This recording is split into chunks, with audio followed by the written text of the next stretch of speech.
Welcome to your channel Ananda classroom. তোমাদের channel Ananda ক্লাসরুমে সকলকে স্বাগত, সকলকে নমস্কার। আজকে আমি স্ট্যান্ডার্ড 4 এর ইংলিশ সাজেশন শেয়ার করতে চলেছি এবং আজকে যে পার্ট 1 এ অর্থাৎ সাজেশনের প্রথম অংশে আমি আলোচনা করতে চলেছি তোমাদের যে 5টা টেক্সট রয়েছে, যে স্টোরি রয়েছে, সেই স্টোরি থেকে 5টা করে ইম্পর্টেন্ট কোশ্চেন এবং 5টা করে ইম্পর্টেন্ট কোটেশন, যেগুলো পরীক্ষায় আসার জন্য ভেরি ভেরি ইম্পর্টেন্ট। অতএব তোমরা যদি পরীক্ষাতে কোনো রকম হেজিটেশন ছাড়া এই প্রশ্নগুলো, প্রত্যেকটা প্রশ্নের অ্যান্সার করতে চাও এই সমস্ত স্টোরি থেকে আসা, তাহলে অবশ্যই তোমরা আমার চ্যানেলে ভিডিওটিকে প্রথম থেকে শেষ পর্যন্ত স্কিপ না করে দেখতে ভুলবে না। তো আর যদি কোথাও বুঝতে অসুবিধা হয় অবশ্যই চ্যানেলের কমেন্ট বক্সে নিতে থাকা কমেন্ট সেকশনে কমেন্ট করে জানাতে ভুলবে না। আর ভিডিওটি ভালো লাগলে অবশ্যই ভিডিওটিকে লাইক, সাবস্ক্রাইব এবং শেয়ার করতে ভুলবে না। তো চলো শুরু করা যাক। Good afternoon everyone. তো আজকে আমি তোমাদের সামনে শেয়ার করতে চলেছি স্ট্যান্ডার্ড 4 এর ইংলিশ সাজেশন পার্ট 1 এবং যেটা তোমাদের সেকেন্ড টার্মিনাল এক্সামের জন্য খুব গুরুত্বপূর্ণ, যেটা 24 তারিখ থেকে, এই মাসের 24 তারিখ অর্থাৎ কাল থেকে শুরু হতে চলেছে। তো এখন আমি আলোচনা করব তোমাদের যে টেক্সট গুলো রয়েছে তার মধ্যে যে স্টোরি গুলো রয়েছে তার ইম্পর্টেন্ট কোশ্চেন অ্যান্সার নিয়ে। তো তোমাদের যদি ভিডিওটি ভালো লাগে অবশ্যই চ্যানেলটিকে লাইক এবং সাবস্ক্রাইব ও শেয়ার করতে ভুলো না। তো চলো শুরু করা যাক, লেটস স্টার্ট। তো দেখো প্রথম যেটা রয়েছে যে টেক্সটটা রয়েছে আ গার্ডেন ইন দ্য ডিজার্ট। তো দেখো ফার্স্ট যেটা রয়েছে, এক number answer the following question. তো কোশ্চেন হচ্ছে হোয়ার ডিড রবি লিভ, রবি কোথায় বাস করতো? অ্যান্সার হবে Rabi lived in the desert with his mother and father. Rabi বাস করতো মরুভূমিতে তার বাবা এবং মার সাথে। নেক্সট হচ্ছে who came to help to Rabi make a garden, কে সাহায্য করেছিল রবিকে বাগান তৈরিতে? অ্যান্সার হবে the queen of the flower fairies came to help Rabi make a garden, অর্থাৎ সেই ফুলপরি রানী সাহায্য করেছিল রবিকে বাগান তৈরি করতে। Next question where did the flower fairy give Rabi, ফুলপরি রবিকে কি দিয়েছিল? Answer the flower fairy gave Rabi some flowers and a little basket of seeds, অর্থাৎ ফুলপরি রবিকে দিয়েছিল কিছু ফুল এবং বীজের কিছু ঝুড়ি, বীজের ছোট্ট ঝুড়ি। আচ্ছা এবার দেখো পরের question why did Rabi seeds not grow at first, কেন রবির বীজগুলো প্রথমে বাড়েনি? অ্যান্সার হবে Rabi seed did not grow because he forgot to give his garden love, রবির বীজগুলো বাড়েনি কারণ সে ভুলে গিয়েছিল তার বাগানকে ভালোবাসা দিতে। আচ্ছা এবার দেখো নেক্সট কোশ্চেন এবং লাস্ট কোশ্চেন এই লেসনের, what happen when the flower fairy touch the seeds, কি ঘটেছিল যখন ফুলপরি সেই বীজগুলো স্পর্শ করেছিল? অ্যান্সার হবে when the flower fairy touch the seeds with her hand of love every seed became a small flower or plant, যখন ফুলপরিটা সমস্ত বীজগুলোকে স্পর্শ করেছিল তার ভালোবাসার হাত দিয়ে, তখন প্রতিটা বীজ হয়ে উঠেছিল ছোট্ট ফুল বা চারা গাছ। আচ্ছা এবার নেক্সট দেখো পরের যে হচ্ছে যেগুলো important quotation. First I am the queen of the flower fairies, আমি ডাইরেক্ট অ্যান্সার বলে দিচ্ছি, অ্যান্সার গুলো মানে কোটেশন কে কাকে বলেছে মানেতে যাচ্ছি না, তোমরা সবাই জানো। The flower fairies said this to Rabi. Next the his soil here is the best, the flower fairies said this to Rabi. Next important quotation, plant these seeds at sunrise, the flower fairy said this to Robi.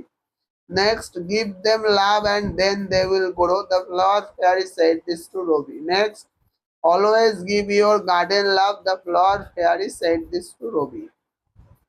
আচ্ছা এবার দেখো পরের text the old mango tree.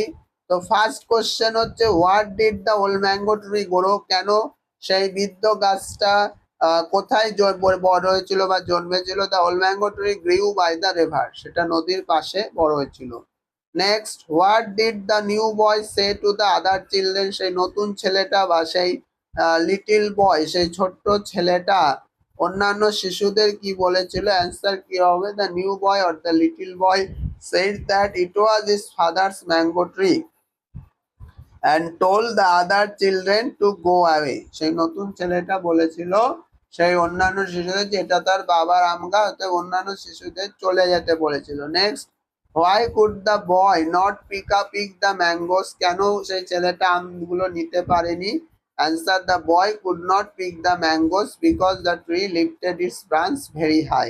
ছেলেটা আমগুলো নিতে পারেনি কারণ গাছটা তার শাখাটাকে অনেক উঁচু করেছিল, অনেক উঁচুতে তুলে ধরেছিল শাখাগুলো। Next, why did the boy feel sorry, কেন ছেলেটা দুঃখিত হয়েছিল? অ্যান্সার হবে, দ্য বয় ফেল সরি, ছেলেটা দুঃখিত হয়েছিল because he had been mean and selfish, কারণ সে ছিল স্বার্থপর এবং নিচু প্রকৃতির, and had wanted to beat the other children, এবং সে অন্যান্য শিশুদের মারতে চেয়েছিল। নেক্সট কোশ্চেন এবং last question, what did the boy do after he realise his mistake, ছেলেটা কি করেছিল তার ভুল বোঝার পরে? He ran to the other children, সে অন্যান্য শিশুদের কাছে দৌড়ে গিয়েছিল, অ্যাপোলোজাইজড, ক্ষমা চেয়েছিল, অ্যান্ড ইনভাইটেড দেম, তাদেরকে নিমন্ত্রণ করেছিল, to come back and play, আসার জন্য এবং খেলার জন্য। He also share the mangoes with them, সে তাদের সাথে আম ভাগও করেছিল, আমও ভাগ করেছিল। এবার দেখো, who said this to whom, important quotation. First, this is my father's mango tree so go away, এটা আমার বাবার আম গাছ সুতরাং চলে যাও। The new boy said this to other children, অন্যান্য শিশুরা, দ্য নিউ বয়, নতুন ছেলেটি বলেছিল অন্যান্য শিশুদের, বা the little boy said this to other children. আচ্ছা, এবার দেখো পরেরটা যেটা বলছে, now I will it all the mangoes myself, এখন আমি এই গাছের সব আম নিজে খাবো। কে কাকে বলেছিল? The new boy said this to itself, নতুন ছেলেটা, এটা হবে himself. The new boy said this to himself, অর্থাৎ নতুন ছেলেটা নিজেকে বলেছিল। আচ্ছা, নেক্সট দেখো বলছে, I will teach him a lesson, আমি তাকে একটা শিক্ষা দেব। কে কাকে বলেছিল? The old mango tree said to itself. Next, did you give any mangoes to the other children, the old mango tree said to the new boy. Next, the best thing is the world is to share with everyone, the old mango tree said this to itself. আচ্ছা, এবার দেখো পরের যেটা রয়েছে, পরের যে টেক্সটটা রয়েছে, কক্স ক্রাউন। তো এবার দেখো first question, why did all the birds come out on morning? Answer, all the birds came out because it was their sports day. Next, why did the sparrow think that the cock could not do anything special? Because the sparrow thought the cock could not fly, dance, or hope or sing. অর্থাৎ কেন সেই চড়াইটা ভেবেছিল যে cock হচ্ছে কি বিশেষ কিছু করতে পারে না।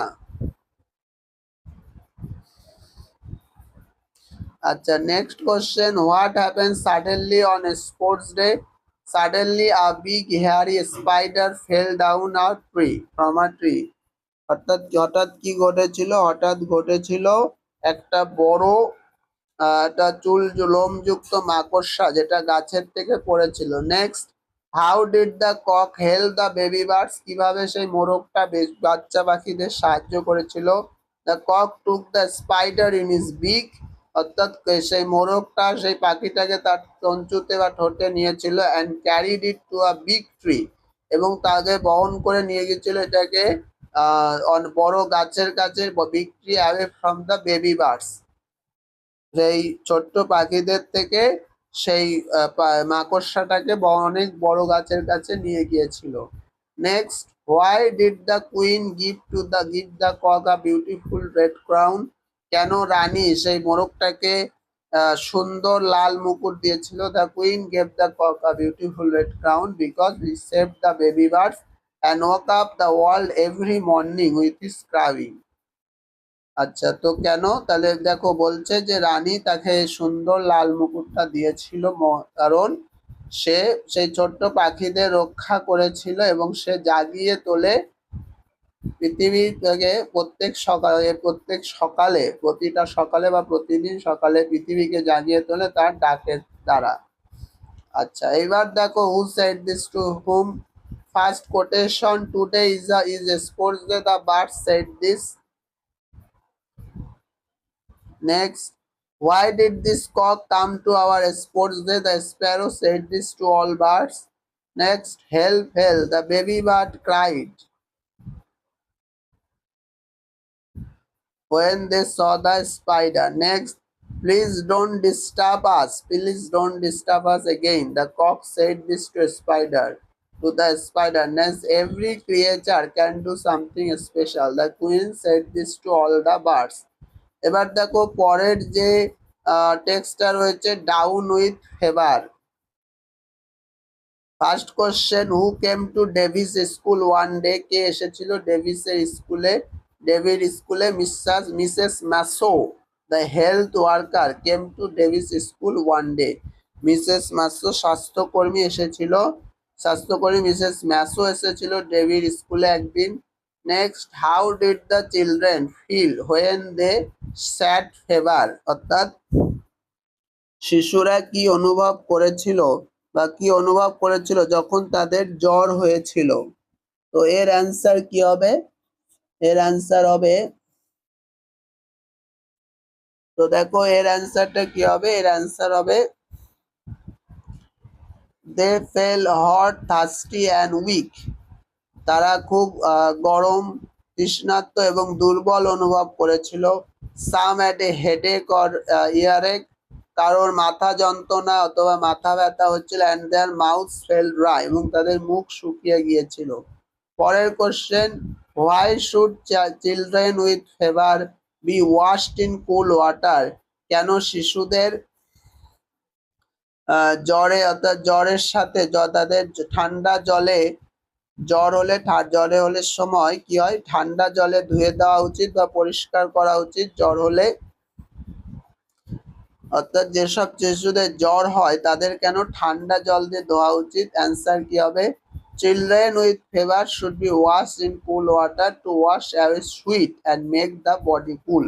অর্থাৎ তাদের ঘাম ধুয়ে দিতে এবং তাদের শরীর ঠান্ডা রাখতে। Next, what food should children with fever eat? কি ধরনের খাবার শিশুদের খাওয়া উচিত? শিশুদের জ্বর এলে কি ধরনের খাবার খাওয়া উচিত? অ্যান্সার কি হবে? Children with fever should eat soft food such as mangoes, bananas, beans, carrots, peas, rice and green leaves. তাদের খাওয়া উচিত নরম খাবার, যেমন আম, কলা, বিন মানে মটরশুঁটি, গাজর, পিস রাইস ভাত, এবং সবুজ গ্রিন লিভস মিনস শাকসবজি, যেটাকে আমরা গ্রিন লিভস বলি। আচ্ছা, তো এবার দেখো last question, how can we make sick children happy? Sir কি হবে? We can talk to them, tell them stories, sing and play with them quietly. অর্থাৎ তাদের সাথে কথা বলে, গল্প বলে, তাদের সাথে গান করে, and play with them quietly, তাদের সঙ্গে আমরা তাদের সাথে কথা বলতে পারি, গল্প বলতে পারি, গান করতে পারি, খেলা করতে পারি শান্তভাবে। তো এবার দেখো first quotation, how many of you have had a fever? Sir Mrs Maso asks the question to the other children. Next, we call it sweat, আমরা এটাকে ঘাম বলতে পারি। Mrs Maso said this to the children. Next, washing takes away the fever, অর্থাৎ আমার জ্বর হলে হাত পরিষ্কার রাখা, যেটা জ্বর থেকে দূরে রাখে, পরিষ্কার থাকা। নেক্সট, এটার অ্যান্সার কি হবে? কে আগে বলেছে? Mrs Maso said this in the song, গানে বলেছে। Said this to the children. Next, soft food make us well again, Mrs Maso said this in the second verse of the song. Next, happy children get better much more quickly, Mrs. Maso said this to the children. Mrs. Maso শিশুদের বলেছিল যে সুখী শিশুরা তাড়াতাড়ি সুস্থ হয়ে উঠতে পারে। তো তাহলে দেখো এই হচ্ছে তোমাদের সম্পূর্ণ এক্সারসাইজ, সম্পূর্ণ সাজেশন, ইম্পর্টেন্ট সাজেশন। তোমাদের যদি ভিডিওটা ভালো লাগে অবশ্যই চ্যানেলটিকে লাইক এবং সাবস্ক্রাইব করতে ভুলো না। So that's all for today. Next দিন আমি হাজির হব বা তোমাদের সামনে আলোচনা করব স্ট্যান্ডার্ড 4 ইংলিশের সেকেন্ড পার্ট সাজেশন পার্ট 2 নিয়ে। তো চলো সেখানে শেষ করা যাক। That's all for today.